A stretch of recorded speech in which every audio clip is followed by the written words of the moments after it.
Hello student, welcome to Om education centre. आज हम पढ़ेंगे 10th क्लास की मैथ की एक्सरसाइज नंबर 3.3 का पार्ट 4। इसके पार्ट 1, 2 और 3 हम करा चुके हैं, जिसके लिंक आपको डिस्क्रिप्शन में मिल जाएंगे। ठीक है स्टूडेंट, तो चलिए चलते हैं बोर्ड पर और स्टार्ट करते हैं पार्ट 4। क्वेश्चन नंबर 3 का क्वेश्चन नंबर है 4th। ठीक है, तो इसमें देखिए, एक नगर में टैक्सी के भाड़े में एक नियत भाड़े के अतिरिक्त चली गई दूरी पर भाड़ा सम्मिलित किया जाता है। 10 किलोमीटर की दूरी के लिए भाड़ा 105 रुपये है और 15 किलोमीटर की दूरी के लिए भाड़ा 155 रुपये है। नियत भाड़ा प्रति किलोग्राम भाड़ा क्या है? ठीक है, नियत भाड़ा और इसका तथा प्रति किलोमीटर भाड़ा क्या है? एक व्यक्ति को अगर 25 किलोमीटर यात्रा करने के लिए कितना भाड़ा देना होगा? ठीक है, तो यहाँ से देखेंगे इसको। सबसे पहले यहाँ नियत भाड़े को मतलब पहले समझ लें, नियत भाड़ा क्या है। नियत भाड़े का मतलब है फिक्स चार्ज। ठीक है ना, तो यहाँ पर देखिए एक फिक्स चार्ज क्या है। तो इसमें दो तरह के चार्ज दिए हैं। एक तो फिक्स चार्ज है उसे, यानी कि एक तो जो है उससे पैसे जितने नियत भाड़ा है उतना लेना ही लेना है, और इसके अलावा अतिरिक्त चली गई दूरी यानी कि फिक्स चार्ज के अलावा जितने किलोमीटर जाते हैं आगे उसके प्रति किलोमीटर के हिसाब से वो अलग से पैसे लेता है। तो यहाँ देखेंगे सबसे पहले कि माना नियत भाड़ा, माना नियत भाड़ा इक्वल x रुपये। ठीक है, इसके बाद प्रति किलोमीटर भाड़ा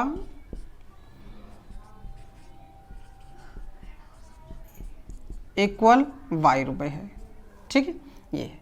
अब इसमें देखिए यहाँ पे तो अकॉर्डिंग टू द क्वेश्चन, तो वो क्वेश्चन के अनुसार कह रहा है कि फर्स्ट कंडीशन इसमें देखिए, यहाँ पे केस फर्स्ट लिखेंगे तो केस फर्स्ट में कह रहा है कि 10 किलोमीटर की दूरी के लिए भाड़ा 105 रुपये है। तो यहाँ पे हम समझें, देखिए एक तो फिक्स चार्ज है यानी कि x रुपये तो उसे देने ही देने हैं, और प्लस प्रति किलोमीटर के लिए क्या दे रहा है y।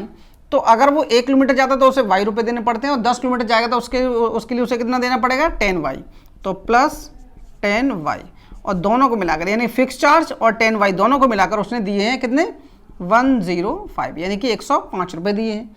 अब यहाँ पर इसको लेंगे समीकरण नंबर 1। ठीक है स्टूडेंट, इसी के साथ अब देखें केस नंबर 2। तो केस नंबर 2 में क्या है, अगर आप चाहें तो यहाँ से x का मान निकाल सकते हैं, यानी कि x इक्वल ये हो जाएगा 10y उधर जाएंगे। ठीक है ना, 10y उधर जाएंगे तो ये हो जाएगा 105 माइनस 10y। ठीक है, ये अब यहाँ से देखेंगे केस 2। तो केस 2 में कह रहा है कि तथा 15 किलोमीटर की भाड़ा 155 है। तो यहाँ पे यानी कि x रुपये जो फिक्स चार्ज है वो देना है, और प्लस 15 किलोमीटर के लिए कितना हो जाएगा? 15y। तो ये हो जाएगा 15y और इक्वल टोटल पैसे उसने कितने दिए? 155। तो ये हो जाएगा 155।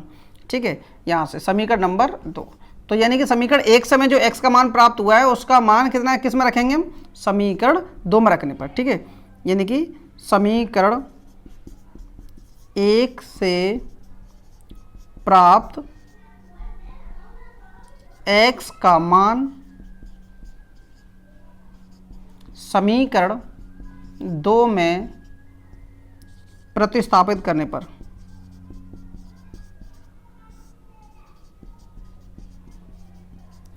क्योंकि ये क्वेश्चन जो 3rd है उसमें लिखा हुआ है कि ये सभी क्वेश्चन हमें प्रतिस्थापन विधि से हल करने हैं, तो इसलिए ये प्रतिस्थापन विधि का इसमें हल जो है उपयोग करेंगे हम। ठीक है, तो यहाँ पे देखेंगे कि x का मान यानी कि इस x की जगह क्या रखेंगे हम? 105 माइनस 10y। तो रख दीजिए यहाँ पे, तो ये हो जाएगा 105 माइनस 10y और ये हो जाएंगे प्लस के 15y इक्वल 155। यानी कि ये समीकरण 1 जो था उसमें x की जगह मैंने क्या रख दिया? ये रख दिया, बाकी पूरा वो सब कुछ वही है।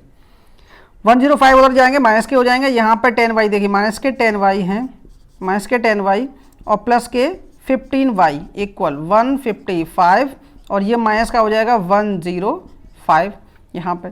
तो 15y में से 10y जाएंगे तो यहाँ बचेंगे 5y इक्वल, और यहाँ पे ये आ जाएगा, यहाँ पे 55 चले जाएंगे यानी यहाँ पे ये हो जाएगा 50। ठीक है, ये अब इसमें देखेंगे तो यहाँ पे y जो मल्टीप्लाई का नंबर है, 5 जो मल्टीप्लाई का नंबर है वो कहाँ चला जाएगा? 50 के डिवाइड में। तो ये हो जाएगा y इक्वल 50/5। तो y इक्वल हो जाएगा 10। y का मान समीकरण 1 में रख दें हम, या फिर x का मान जो मान है उसमें रख दें। ठीक है, y का मान समीकरण 1 से प्राप्त x के मान में रखने पर ठीक है स्टूडेंट।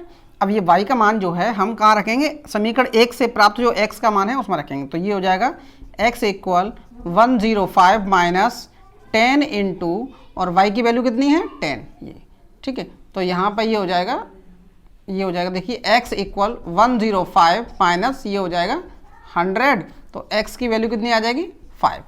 तो यहाँ यानी कि देखिए फिक्स चार्ज था, यानी नियत जो भाड़ा है वो x से बराबर कितना आ गया 5, और जो प्रति किलोमीटर का भाड़ा है वो कितना है 10। अब यहाँ पे एक कंडीशन और पूछ रहा है कि एक व्यक्ति को अगर 25 किलोमीटर यात्रा करना हो तो उसे कितना भाड़ा देना पड़ेगा, ठीक है। तो यहाँ पे देखेंगे अब 25 किलोमीटर के लिए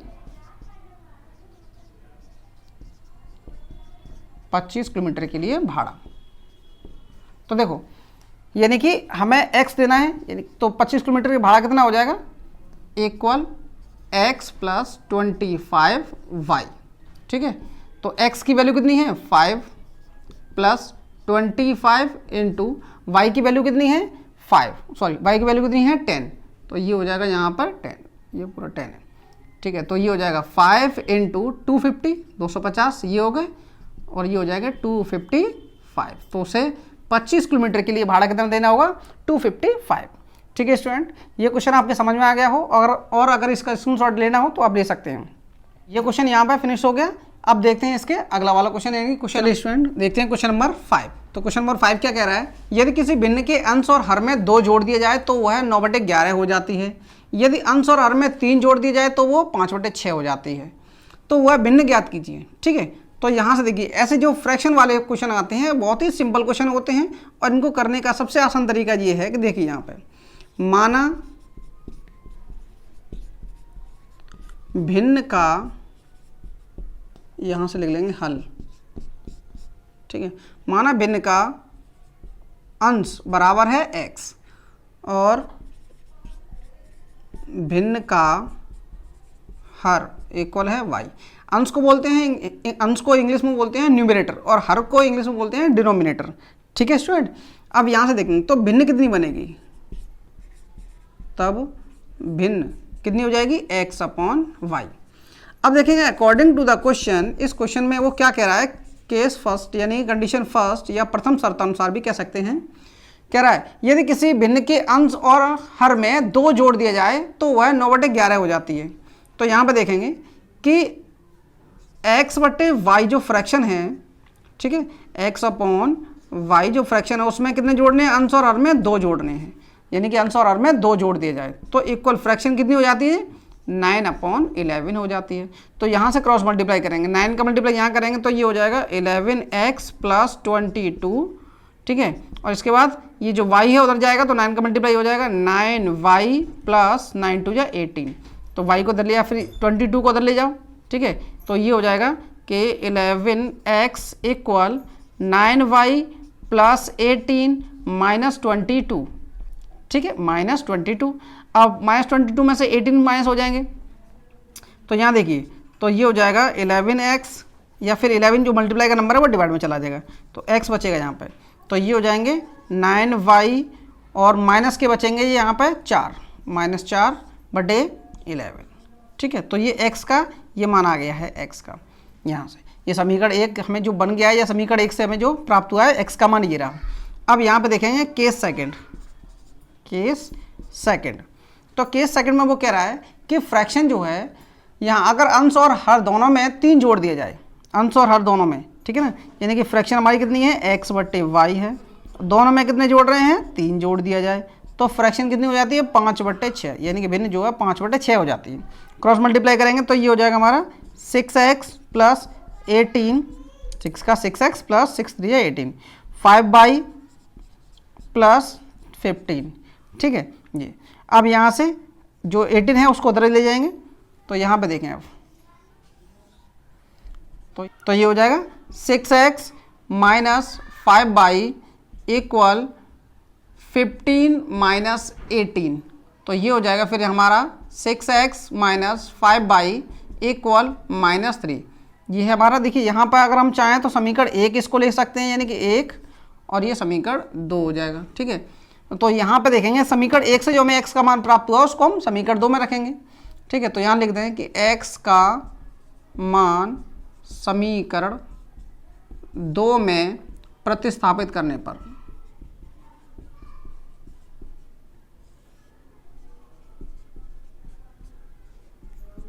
ठीक है, तो x का मान यहाँ रख देंगे तो ये हो जाएगा 6 और x की जगह क्या आ जाएगा हमारा, ये रहा।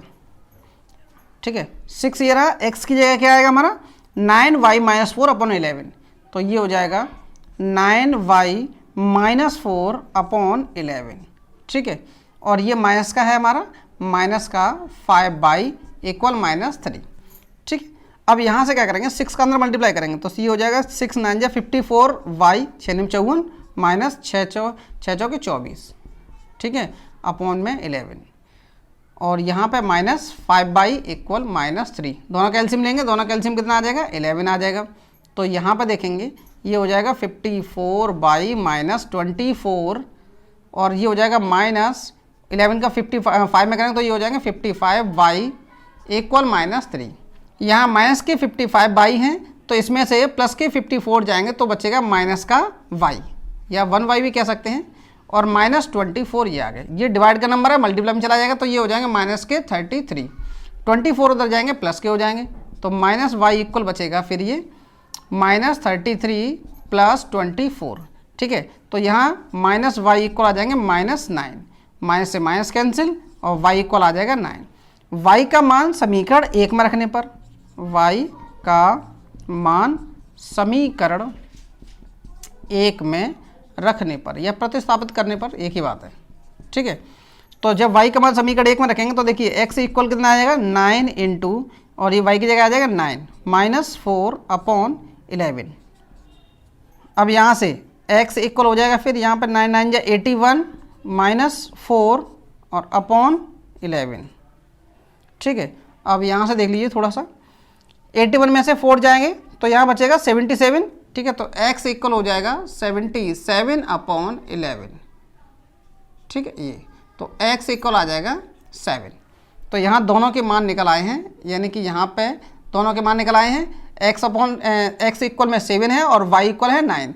तब भिन्न यहाँ पे तब भिन्न निकालेंगे। ठीक है, तब भिन्न बराबर के हमने क्या मानी थी x अपॉन y, तो भिन्न अब क्या निकल के आ जाएगी हमारी, x की वैल्यू कितनी है हमारी, x की वैल्यू है 7 और y की वैल्यू कितनी है 9। ये तो हमारी भिन्न निकल के आ जाएगी 7 अपॉन 9। ठीक है स्टूडेंट, अब यहाँ से देखते हैं आगे। और हाँ स्टूडेंट, अगर आपको ये क्वेश्चन समझ में आ गया हो तो इस क्वेश्चन के लिए एक लाइक जरूर करें, और हाँ अगर आप इस चैनल पर पहली बार आए हैं तो इस चैनल को सब्सक्राइब कर लें और साथ ही साथ बेल आइकन को भी दबा लें, जिसके साथ आने वाले वीडियो के नोटिफिकेशन आपको टाइम टू टाइम मिलते रहे। ठीक है स्टूडेंट, चलिए चलते हैं अगले क्वेश्चन की ओर। अब देखते हैं इसका क्वेश्चन नंबर 3 का फिर 6 वाला। ठीक है, तो यहाँ क्वेश्चन नंबर 6 क्या कह रहा है कि 5 वर्ष बाद जैकब की आयु उसके पुत्र की आयु से 3 गुनी हो जाएगी। 5 वर्ष पूर्व जैकब की आयु उसके पुत्र की आयु की 7 गुनी थी, उसकी वर्तमान आयु क्या है। तो देखिए, जब भी आयु वाले क्वेश्चन आए तो उसमें सबसे पहले हमें वर्तमान आयु ही लेनी चाहिए। ठीक है, तो यहाँ पर देखेंगे हल इसका। देखिए, माना जैकब की वर्तमान आयु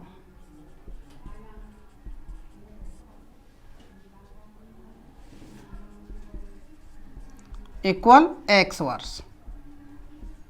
ठीक है, और उसके पुत्र की आयु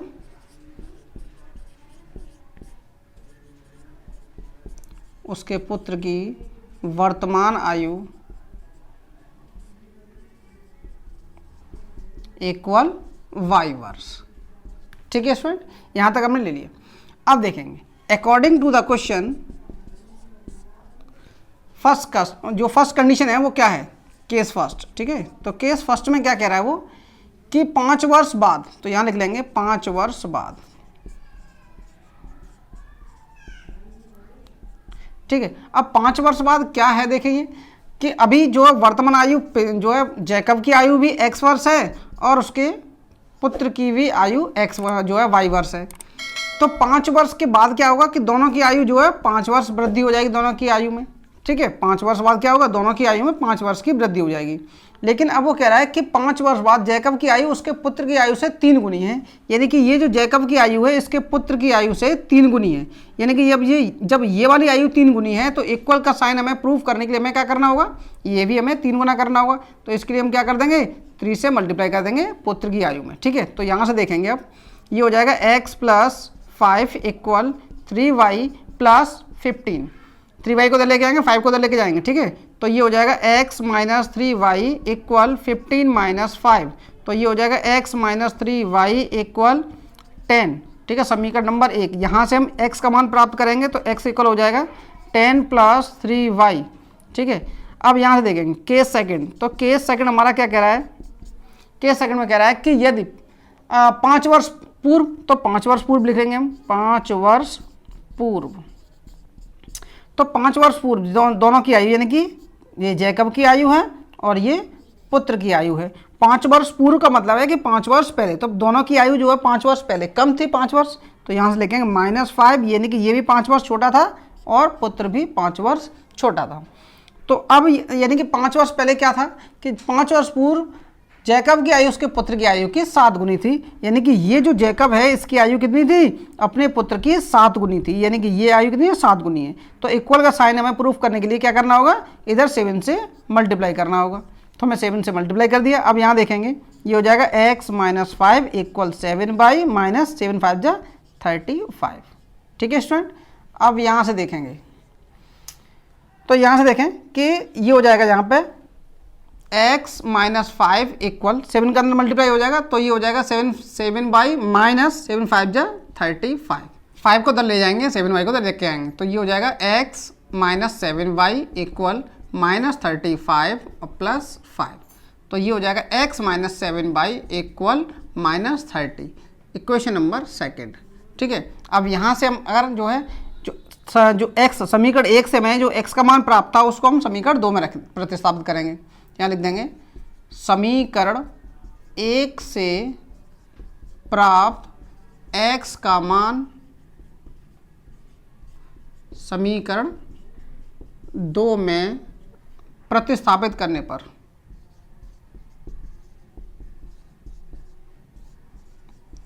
ठीक है स्टूडेंट। तो देखिए जब x का मान समीकरण 2 में प्रतिस्थापित करेंगे तो x का मान कितना है, 10 + 3y, ये हमने रख दिया यहाँ पे। अब उसके अलावा जो समीकरण 2 पूरा है जैसा है वैसा उतार देंगे, -7y = -30। यहाँ से देखेंगे कि 10 को हम इक्वल के उस साइड ले जाएंगे तो ये अभी जो प्लस का है वो किसका हो जाएगा, माइनस का। और यहाँ 7y में से 3 जाएंगे तो माइनस के बचेंगे 4y इक्वल, और ये हो जाएगा -30 - 10। तो -4y इक्वल हो जाएगा, ये हो जाएंगे 40 माइनस के 40, माइनस से माइनस कैंसिल, तो y इक्वल हो जाएगा 40/4, तो y इक्वल 10। ठीक है, y का मान आ गया 10। y का मान समीकरण 1 से प्राप्त या x के मान में रखने पर। ठीक है, तो हम यहाँ लिखेंगे कि y का मान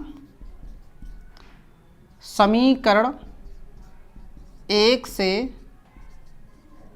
प्राप्त x के मान में रखने पर। ठीक है, जब रखेंगे तो देखिए क्या होगा कि x इक्वल हो जाएगा 10 + 3 और y की वैल्यू कितनी है 10, तो ये हो जाएगा x इक्वल 10 + 10 3 या 30। ठीक है, तो x इक्वल हो जाएगा 40। हमने x को क्या माना था, जैकब की आयु, और उसके पुत्र की आयु को क्या माना था, y। तो यहां आप चाहें तो लिख सकते हैं, देखिए यहां लिखेंगे जैकब की आयु, जैकब की आयु इक्वल, नीचे लिख दें यहाँ पे इक्वल कितनी थी, x की वैल्यू कितनी आई निकल के 40, तो ये हो जाएगा 40 वर्ष, 40 वर्ष। ठीक है, और पुत्र की आयु,